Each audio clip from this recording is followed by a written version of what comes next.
انجیل متی، آمدن مجوسیان از مشرق زمین. عیسی در زمان زمامداری هیرودیس پادشاه در بیت لحم یهودیه تولد یافت. پس از تولد او مجوسیانی از مشرق زمین به اورشلیم آمده پرسیدند: کجاست آن نوزاد که پادشاه یهود است؟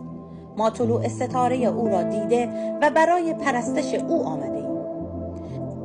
وقتی هیرودیس پادشاه اینا شنید بسیار مضطرب شد و تمام مردم اورشلیم نیز در اضطراب فرو رفتند و جلسه‌ای با شرکت سران کاهنان و علمای قوم یهود تشکیل داد و درباره محل تولد مسیح موعود از ایشان پرسید. آنها جواب دادند: در بیت لحم یهودیه، زیرا در کتاب نبی چنین آمده است: ای بیت لحم، در سرزمین یهودیه، تو به هیچ وجه از سایر فرمانروایان یهودا کمتر نیستی، زیرا از تو پیشوایی ظهور خواهد کرد که قوم من اسرائیل را رهبری خواهد نمود. آنگاه هیرودیس از مجوسیان خواست به طور محرمانه با او ملاقات کنند و به این ترتیب از وقت دقیق ظهور ستاره آگاه شد.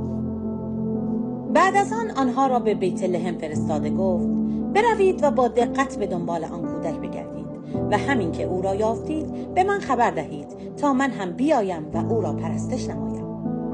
آنان بنا به فرمان پادشاه حرکت کردند و ستاره‌ای که طلوعش را دیده بودند پیشا پیش آنان میرفت تا در بالای مکانی که کودک در آن بود توقف کرد.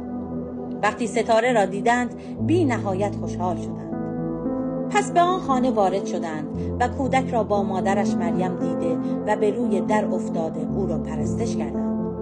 آنگاه صندوق‌های خود را باز کردند و هدایایی شامل طلا، کندر و مر به او تقدیم نمودند. چون در عالم خواب به آنان اخطار شد که به نزد هیرودیس باز نگردند، از راهی دیگر به وطن خود برگشتند.